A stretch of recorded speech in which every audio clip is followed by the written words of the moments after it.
আমাদের এই ড্রয়িংগুলা যখন আমরা এখানে এগুলো নিয়ে কাজ করি তখন দেখেন আমরা প্ল্যানের মধ্যে কিন্তু ডিটেলস কিন্তু আমরা এখানে সব কিছু দিয়ে থাকি যে আমাদের কোন জায়গায় এখানে বেড বেড বসবে এবং কোন জায়গায় এখানে সোফা, হ্যাঁ, ডাইনিং টেবিল কোথায় হবে। তো এখানে দেখেন আপনারা ডিটেলস কিন্তু আমাদের সম্পূর্ণ ড্রয়িংয়ে কিন্তু এখানে দেওয়া আছে।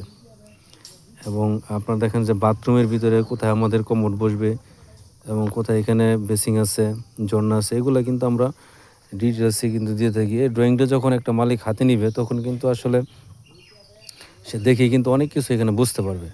তো যদি সাধারণভাবে যদি শুধু ড্রয়িং করা হয়, শুধু মেজারমেন্ট দেওয়া থাকে, রুমের অন্যান্য মেজারমেন্ট থাকে, আর এই জিনিসগুলো যদি না থাকে তাহলে কিন্তু অনেক মালিক আছে এগুলো আসলে বুঝতে পারে না এবং অনেক ঠিকাদার আছে তারাও কিন্তু এই জিনিসগুলো আসলে বুঝতে পারে না। তখন কিন্তু কাজের ক্ষেত্রে কিন্তু নানাবিধ সমস্যার এখানে তৈরি হয়। তো আমরা কিন্তু ডিটেলসে কিন্তু এই বিষয়গুলো যখন দিয়ে থাকি এবং মালিকরা যখন এই ড্রয়িংটা হাতে নেয় তখন কিন্তু সব বিষয়গুলোই কিন্তু আসলে তাদের বোধগম্য হয় এবং যারা কাজ করে ঠিকাদার যারা আছে তো তারাও কিন্তু এই ড্রয়িংগুলো দেখে কিন্তু তারা এখানে প্রপারলি কাজ করতে পারে। তো অবশ্যই আপনারা এই বিষয়গুলোর জন্য অবশ্যই আপনারা আমাদের কাছ থেকে আপনাদের বাড়ির প্ল্যান ডিজাইনগুলো করাতে পারেন এবং শুধু নর্মাল ড্রয়িং করালে কিন্তু আপনি কিন্তু কাজের ক্ষেত্রে কিন্তু আপনি কিন্তু সঠিকভাবে কিন্তু এখানে ঠিকাদার থেকে কিন্তু মিস্ত্রি থেকে কিন্তু সঠিকভাবে কাজটা পাবেন না।